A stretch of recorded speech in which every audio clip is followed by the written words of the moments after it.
Artinya ini investor abal-abal.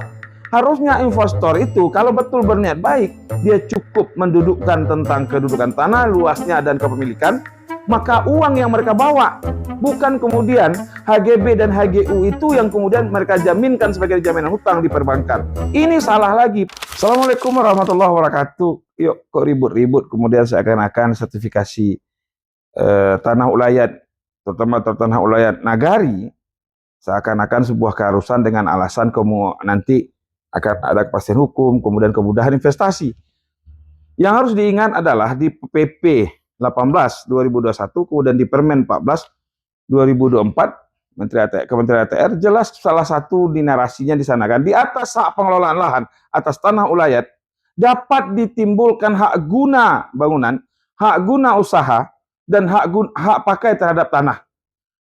Kalau kemudian narasinya adalah untuk memudahkan investasi, pertanyaan saya, kenapa kemudian di aturan itu dikatakan terhadap hak pengelolaan tanah yang di atasnya diterbitkan HGB, HGU, dan hak lainnya dapat ditimbulkan atau dibebankan hak tanggungan. Artinya apa?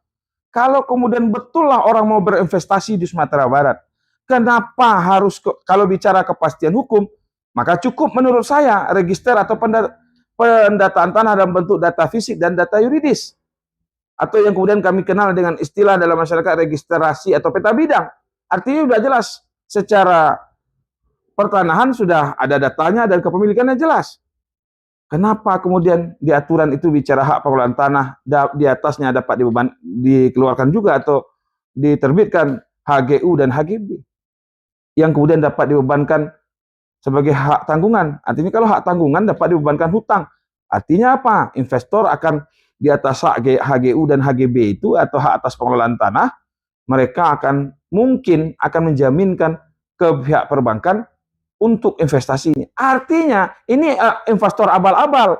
Harusnya investor itu kalau betul berniat baik, dia cukup mendudukkan tentang kedudukan tanah, luasnya dan kepemilikan, maka uang yang mereka bawa, bukan kemudian HGB dan HGU itu yang kemudian mereka jaminkan sebagai jaminan hutang di perbankan. Ini salah lagi. Problemnya apa?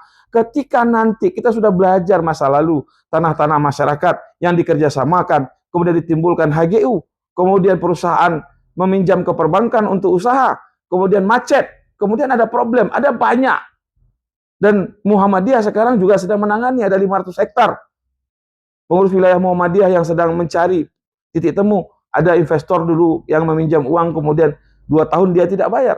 Jangan karena takwik beruntung tapi rugi kemudian.